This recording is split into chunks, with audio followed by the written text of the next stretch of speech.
Mengenai MMT usulan Bosman, hubungan banyak buzzer rupiah pemecah belah bangsa terus menjelek-jelekan Bosman yang sudah jelek ini dengan mengatakan gak percaya sama printing money, malah nanti Indonesia bisa kayak Zimbabwe. Kita tanya balik aja ke dia, bagaimana cara Jerman sejak Perang Dunia ke-1 yang kalah perang di tahun 1918 kemudian menjadi negara adikuasa superpower di tahun 1933, 15 tahun Jerman jadi negara adikuasa. Lupa gua gak nyampe ilmu lo ya, lupa gua. Atau kita coba tanya sama si buzzer yang memakai uang rakyat untuk memecah belah bangsa tersebut. Siapa yang ngutangi coy Jerman itu coy? Cuan dari mana itu Jerman? Atau gini deh, kita sekolahin aja tuh buzzer biar pinter dikit otak di dengkulnya itu. Bagaimana kalau kita kasih contoh lain lagi yang lebih jelas? Bagaimana Korea Utara bisa membiayai negaranya khususnya membangun rudal balistik berhulu ledak nuklir?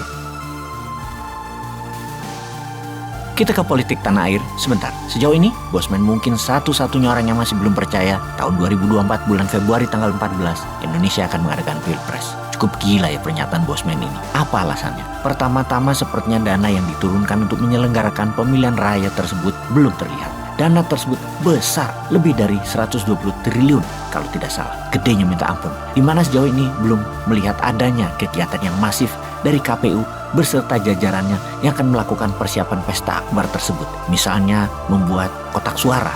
Juga peraturan menterinya juga belum ada. Menteri Dalam Negeri kalau nggak salah harusnya mengeluarkan, tapi ditunggu aja. Lalu ada isu bahwa tahun 2023 adalah tahun resesi. Oke, baiklah, kita anggap saja kita percaya 100% akan ada resesi. Tapi kok tidak ada persiapan yang didengungkan ke masyarakat semua? Misalnya masyarakat harus ngapain ketika rupiah 16.500 terhadap dolar, atau rupiah jadi 18.000 terhadap dolar, atau ketika daya beli turun gak bisa beli jualan-jualan mereka. Bagaimana masyarakat atau masyarakat harus melakukan apa? Berilah sedikit pengetahuan dan bekalan di tahun 2023 nanti apa yang masyarakat harus lakukan. Bosman yang sontoloyo ini aja sudah kasih sedikit loh info. Masa pejabat dan pemimpin tertinggi gak ngomong apa-apa, hanya global aja, wacana dan normatif. Masa gitu sih? Ayo dong, tunjukkan taringmu. Atau resesinya nanti dibuat, resesinya direkayasa sehingga rakyat panik dan meminta BLT. Lah, mending dana 100 triliun buat BLT, bantuan tunai ke masyarakat dong ya, daripada jadi uang pemilu. Tunda aja 3 tahun lagi. Nanti pas senang tahun 2027 baru Pilpres. Bagaimana? Hayo, siapa yang bisa larang pemilu itu ditunda dan baru nanti tahun 2027 dilaksanakan? Sulit kan? Rakyat pasti pilih BLT, gitu kan? Jadi kita bagaimana? Ya lupakan politik dulu. Nanti kira-kira di bulan Maret atau Mei 2023, nah itu ketahuan lah. Jadi apa enggaknya Februari 14 2024 Pilpresnya. Tuh, pada gak sabar banget ya pengen ganti. Bener deh, ada 2 kelompok besar di masyarakat sekarang. Kelompok pertama yaitu ingin ganti presiden. Artinya kebijakan Pak Jokowi jadi usang dan ke depan semuanya berubah 100%. Tidak melanjutkan apapun yang orde Pak Jokowi kerjakan, tetapi mengerjakan yang lainnya. Atau lanjutkan Pak Jokowi, artinya program IKN dan sejenisnya berkelanjutan. Itu belah duanya. Apa yang diartikan dengan melanjutkan? Melanjutkan artinya tetap kerjasama dengan Tiongkok untuk keduk sumber daya alam. Bernegara, para elit oligar tetap di sekitar pejabat alias tetap membela oligar. Atau juga cara bernegara tetap dengan hutang pembangunannya. Di mana per hari ini sudah naik lagi. Jadi 7.500 triliun hutang bernegaranya. Gak tahu lagi deh 2 tahun lagi ke depan. Mungkin sampai 11.000 triliun kali ya. Pengusaha asing khususnya Tiongkok masuk ke bisnis hulu sumber daya alam, diberi fasilitas tax holiday dan macam-macam, kemudian termasuk boleh bawa sendiri tenaga kerja dari Tiongkok dan tidak ada alih teknologi. Gak apa-apa, pokoknya masuk aja itu Tiongkok. Kalau ganti presiden sebenarnya bukan sekedar ganti orang, tetapi ganti sistem bernegaranya. Artinya tidak hutang, solusi cetak uang berbasis produksi, perusahaan asing FDI (Foreign Direct Investment) tidak boleh masuk ke sumber daya alam, yang boleh hanya perusahaan lokal atau domestic direct investment. Jadi kita coba mereview siapa yang melanjutkan dan siapa yang menggantikan. Dah, itu saja yang kita bahas karena hal ini fundamental. Kalau memang mau ganti 100%, ya calonnya cuma Bosman. Tapi enggak lah, Bosman enggak usah dihitung. Idenya saja yang diterima. Mengenai MMT usulan Bosman, hubungan banyak buzzer rupiah pemecah belah bangsa terus menjelek-jelekan Bosman yang sudah jelek ini dengan mengatakan enggak percaya sama printing money, malah nanti Indonesia bisa kayak Zimbabwe. Kita tanya balik aja ke dia, bagaimana cara Jerman sejak Perang Dunia ke-1 yang kalah perang di tahun 1918 kemudian menjadi negara adikuasa superpower di tahun 1933, 15 tahun Jerman jadi negara adikuasa. Lupa gua nggak nyampe ilmu lo ya. Lupa gua. Atau kita coba tanya sama si buzzer yang memakai uang rakyat untuk memecah belah bangsa tersebut. Siapa yang ngutangi coy Jerman itu coy? Cuan dari mana itu Jerman? Atau gini deh, kita sekolahin aja tuh buzzer biar pintar dikit otak di dengkulnya itu. Bagaimana kalau kita kasih contoh lain lagi yang lebih jelas? Bagaimana Korea Utara bisa membiayai negaranya khususnya membangun rudal balistik berhulu ledak nuklir? Ada yang ngutangin dia emangnya? Cuan dari mana bikin senjata nuklir dan reaktor nuklir pembangkit listrik di Korea Utara? Oke, kita jelasin deh.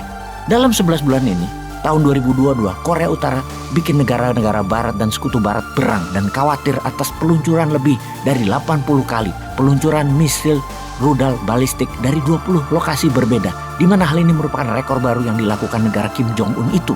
Belum pernah terjadi dalam 50 tahun terakhir atau bahkan sejak 10 tahun terakhir ada peluncuran misil lebih dari 20 lokasi yang dilakukan Korea Utara.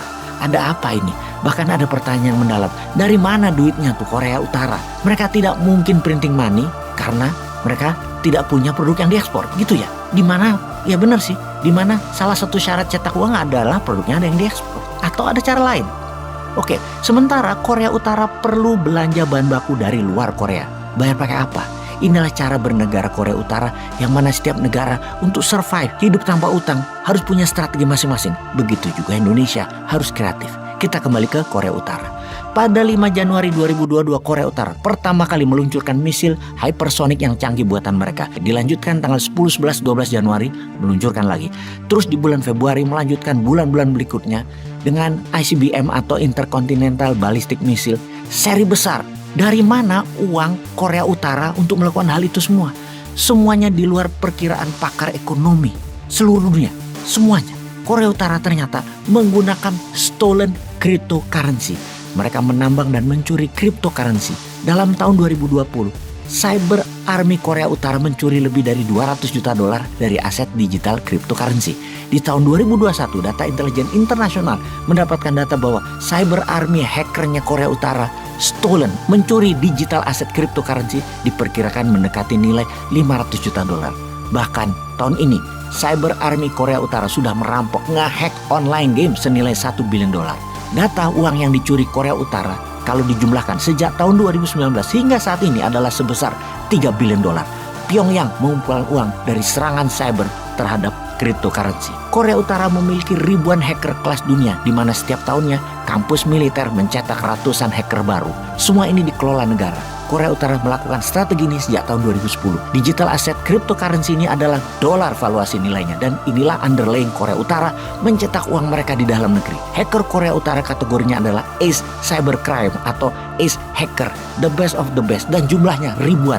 Mereka decoding Microsoft, mereka hack crypto mining, membuat virus komputer, memecahkan coding berbagai sumber kekayaan dunia termasuk kekayaan negara. Windows Operating System adalah sistem yang sudah dipegang codingnya oleh hacker Korea Utara sehingga bisa masuk di data 130 negara lebih lainnya. Hal ini sudah banyak didata oleh para counter hacker Cyber Army banyak negara maju dunia. Namun belum pernah sekalipun berhasil dikalahkan hacker Korea itu. Biro 121 adalah divisi serang cybercrime Korea Utara yang sangat ditakuti di seluruh dunia. Sangar, sangat canggih, rumit, dan jenius.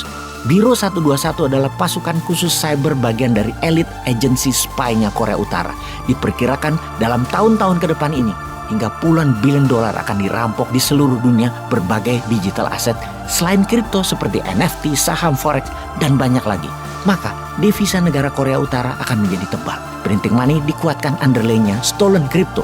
Jadi selain memiliki senjata nuklir, Korea Utara sudah menjadi musuh yang menakutkan bagi dunia bisnis dan negara lemah pertahanan cybernya. Pinter ya si Kim Jong-un itu, kayaknya kita harus belajar bernegara ke sana juga kayaknya.